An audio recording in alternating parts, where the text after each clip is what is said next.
คณะวิทยาศาสตร์สิ่งแวดล้อมมหาวิทยาลัยแห่งชาติลาวได้จัดพิธีเฉลิมฉลองสร้างตั้งหลักสูตรวิทยาศาสตร์สิ่งแวดล้อมครบรอบ20 ปี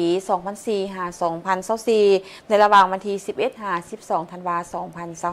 2025พิธีดังกล่าวได้ไขขึ้นอย่างเป็นทางการในวันที่11 ธันวาคม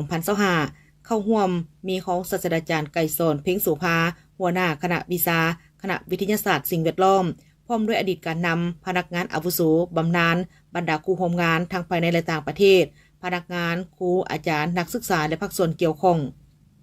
ในพิธีได้มีการหวนคืนประวัติความเป็นมาวันสร้างตั้งหลักสูตรวิทยาศาสตร์สิ่งแวดล้อมซึ่งคณะวิทยาศาสตร์สิ่งแวดล้อมได้รับการสร้างตั้งขึ้นในปี 2004 ในเบื้องต้นมีชื่อว่าศูนย์การศึกษาสิ่งแวดล้อมและการพัฒนาหรือสสพ.ซึ่งมีเพียงหลักสูตรระดับปริญญาตรี 2+3 1 หลักสูตรคือปริญญาตรีวิทยาศาสตร์สิ่งแวดล้อม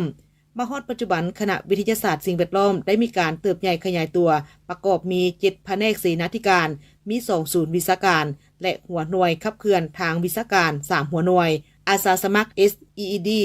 ธนาคารขี้เหงื่อรีไซเคิล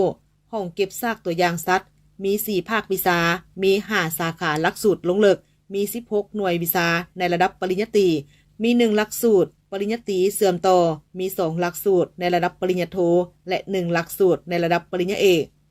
ตลอดระยะ20 ปีคณะวิทยาศาสตร์สิ่งแวดล้อมได้ก่อสร้างบุคลากรออกรับใช้สังคมได้หลายกว่า 5,000 คนได้พัฒนาหลักสูตรฝึกอบรมทางด้านการประเมินผลกระทบสิ่งแวดล้อมจำนวน5หลักสูตรและได้จัดฝึกอบรมให้แก่พนักงานศูนย์กลางแขวงเมืองเป้าหมายทั้งหมด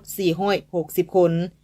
เพื่อเป็นการย่องยอผลงานได้มีการมอบใบย่องยอให้แก่พนักงานครูอาจารย์ครูร่วมงานที่มีผลงานในการประกอบส่วนในแต่ละด้านตลอดระยะ20 ปีผ่านมาตอนบ่ายของวันเดียวกันก็ได้มีกองประชุมวิชาการด้านสิ่งแวดล้อมและการพัฒนาครั้งที่1โดยการเข้าร่วมของศาสตราจารย์ปริญญาเอกเดชานุราชแสนดวงเดชผู้อำนวยการใหญ่มหาวิทยาลัยแห่งชาติ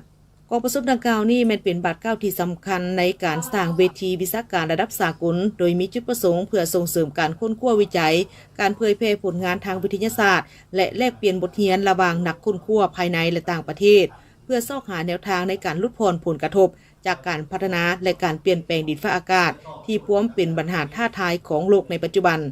กองประชุมวิชาการในครั้งนี้มีเนื้อในควบคุม4สาขาที่สำคัญคือวิทยาศาสตร์สิ่งแวดล้อมและการจัดการสิ่งแวดล้อมเทคโนโลยีสิ่งแวดล้อมและการวางแผนพัฒนาและการศึกษาสิ่งแวดล้อม